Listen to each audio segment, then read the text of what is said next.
भारत महान शासकों और महान योद्धाओं का देश है। यहाँ पर समय समय पर ऐसे महान राजाओं और महान योद्धाओं ने जन्म लिया और भारत में राज किया जिनका वर्णन करने और सुनने में शरीर का रोम रोम साहस से भर जाता है। इसी कड़ी में एक राजा है महान चक्रवर्ती अशोक सम्राट। आज से लगभग 2300 वर्ष पूर्व बिंदुसार की पत्नी रानी धर्मा ने एक पुत्र को जन्म दिया। अपने पुत्र को जब बिंदुसार ने अपनी गोदी में लिया और उसका मस्तक चुमा, तभी बिंदुसार को यह आभास हो गया था कि उनका यह पुत्र एक दिन भारत का महानतम सम्राट बनेगा।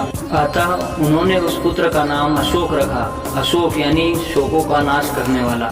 सम्राट अशोक बचपन से ही अपने दादाजी चंद्रगुप्त मौर्य की भांति वीर साहसी और युद्ध में निपुण एक शक्तिशाली योद्धा थे। वह बचपन से ही अपने पिता बिंदुसार के साथ युद्धों में भाग लेते और सैन्य टुकड़ियों के साथ अपना समय बिताते। सम्राट बनते ही अशोक ने अपने पूर्वजों के भांति विस्तारवादी नीति को अपनाया और उन्होंने अपनी सीमा का विस्तार भारत, पाकिस्तान, अफगानिस्तान, ईरान, बांग्लादेश, नेपाल, भूटान और म्यांमार तक किया। इतने बड़े भूभाग पर आज तक किसी भारतीय राजा ने शासन नहीं किया। अशोक ने कई युद्ध लड़े और कई विद्रोहों का दमन किया। सम्राट अशोक के शासन काल में भारत उन्नति के चरम पर था। उस समय भारत विश्व के अन्य देशों की तुलना में कई वर्ष आगे था। वह एक महान अपराजित योद्धा थे। उन्होंने कई युद्ध लड़े, जिनमें सबसे प्रमुख युद्ध कलिंग का युद्ध था। कलिंग वह राज्य था जिसे उनके पूर्व और उनके पश्चात कोई भी मौर्य शासक जीत न सका, किंतु अशोक ने यहाँ भी अपनी विजयी झंडे गाड़ दिए थे। लेकिन कहा जाता है जब सम्राट अशोक युद्ध के पश्चात युद्ध स्थल पर मृतक सैनिकों का मुआयना करने पहुँचे तो उन्हें वहाँ एक भिक्षु दिखाई दिया।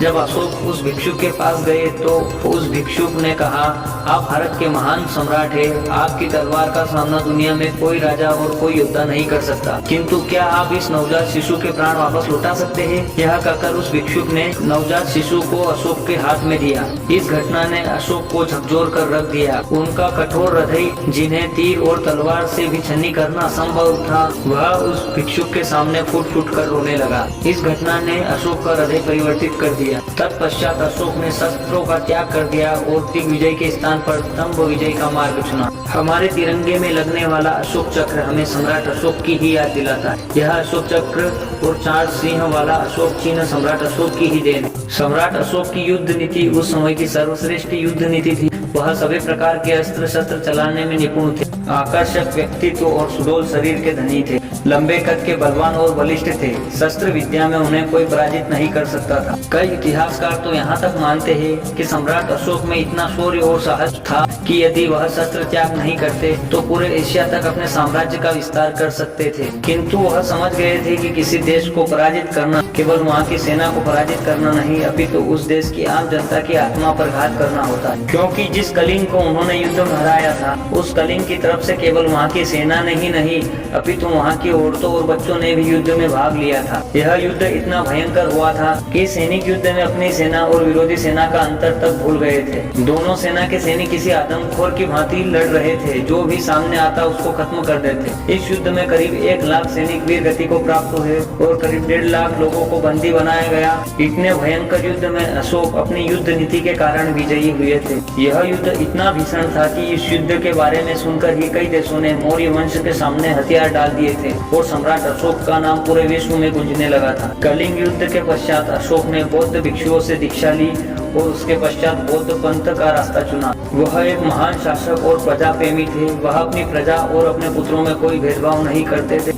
इसका एक उत्कृष्ट उदाहरण यह भी है कि बौद्ध धर्म के प्रचार के लिए उन्होंने अपने पुत्र महेंद्र और पुत्री संघमित्रा को श्रीलंका भेजा था। वह चाहते तो वह किसी और को भी भेज सकते थे, किंतु उनके लिए प्रजा और पुत्र समान थे। चीन, म्यांमार और श्रीलंका आदि कई देशों में बौद्ध पंथ को फैलने का श्रेय सम्राट अशोक को ही जाता है। आपको बता दें कि बौद्ध पंथ, जैन पंथ, सिख पंथ आदि सभी सनातन धर्म के ही एक पंथ है। वह एक महान कला प्रेमी थे। मध्य प्रदेश में सांची के स्तूप का निर्माण उनके द्वारा ही बताया जाता है। दिल्ली में कुतुब मीनार के पास स्थित अशोक लोह स्तंभ भी सम्राट अशोक द्वारा ही बनवाया गया था। यह स्तंभ आज भी बड़ी शान से वहां स्थित है, जैसा अशोक के शासनकाल में स्थित था। किंतु हैरानी की बात तो यह है कि लगभग 2300 वर्ष बीत जाने के पश्चात भी इस लोह स्तंभ में जंग नहीं लगा। यह उत्कृष्ट प्रमाण है कि अशोक के शासनकाल में विज्ञान ने भी अपना चहुमुखी विकास किया। सम्राट अशोक ने कई स्तंभ बनवाए थे, किंतु मध्यकाल के क्रूर मुस्लिम आक्रांताओं ने उन्हें नष्ट करवा दिया। अशोक ने करीब 3 वर्षों में ही 84,000 स्तूपों का निर्माण करवाया था। इस प्रकार आप उनकी महानता को समझ सकते हैं। सम्राट अशोक के व्यक्तित्व की बराबरी भारत ही नहीं, समूचे विश्व में कोई भी नहीं कर सकता। वह संपूर्ण विश्व के एक महानतम सम्राट थे। वह भारत माता के मुकुट पर लगने वाले उस हीरे के समान थे जिसके बिना मुकुट की कोई कीमत नहीं होती। धन्य है भारत माता, धन्य है हम कि हम सम्राट अशोक जी जैसे महान चक्रवर्ती सम्राट के वंशज है। मित्रों, वीडियो में बस इतना ही। यदि आपको भारत के गौरवशाली इतिहास और संस्कृति से प्रेम है तो वीडियो को लाइक और चैनल को सब्सक्राइब अवश्य करें, ताकि ऐसे ही आगे आने वाले दिनों में भारत के महान योद्धाओं और राजाओं के जीवन परिचय को जानने का मौका मिले।